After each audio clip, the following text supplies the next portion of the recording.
da Antártica varia conforme você se move a partir da costa no sentido interior do continente. E isso é impulsionado por diferentes fatores. Um deles é a diferença de elevação. Na costa, obviamente, você está ao nível do mar. No interior, as elevações do continente podem ser superiores aos 4.000 metros. Ou seja, quanto mais alto, mais frio. As temperaturas no interior do continente antártico são mais frias do que na sua costa.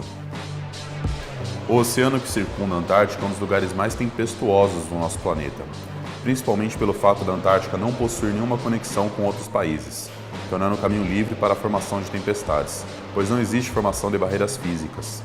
E dessa forma, há muitas tempestades que seguem ao redor do continente antártico, e essas tempestades irão se propagar e afetar as regiões costeiras da Antártica. Acontece que essas tempestades não se movem sobre a camada de gelo no interior do continente com muita facilidade, fazendo com que elas tendam a se dissipar rapidamente, muito por influência da própria configuração da topografia e pelo sistema de vento que predomina sobre o continente. Assim, o interior do continente tende a não ser muito tempestuoso, ou pelo menos não em se tratando de chuva.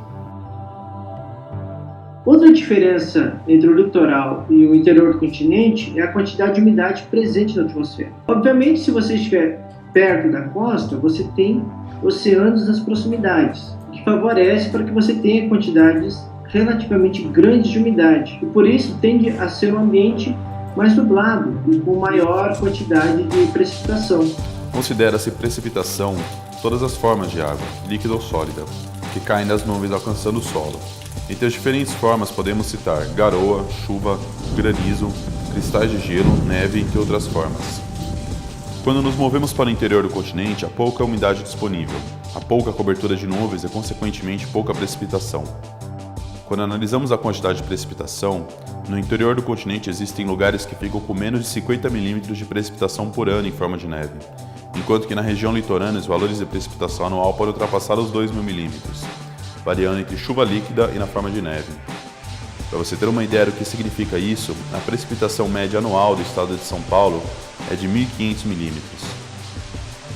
Como podemos observar, a Antártica recebe pouca precipitação anualmente.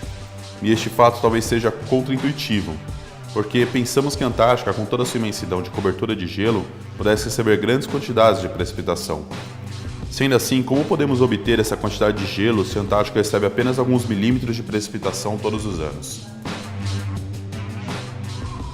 A explicação para isso é que toda a precipitação que cai como neve no interior da Antártica não derrete.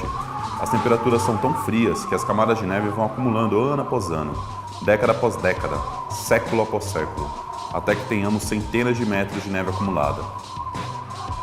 Estima-se que as primeiras camadas de gelo na Antártica surgiram há aproximadamente 34 milhões de anos atrás. Outra característica peculiar da Antártica é em relação ao vento. A Antártica é o continente mais ventoso do planeta, cujos ventos medidos na superfície do continente ultrapassam os 320 km por hora. Há certos locais em torno da Antártica, especialmente próximo à costa, onde os ventos são muito intensos. Os pesquisadores do clima na Antártica estudam os padrões climáticos do continente e investigam relações entre a sua atmosfera e a do oceano circundante.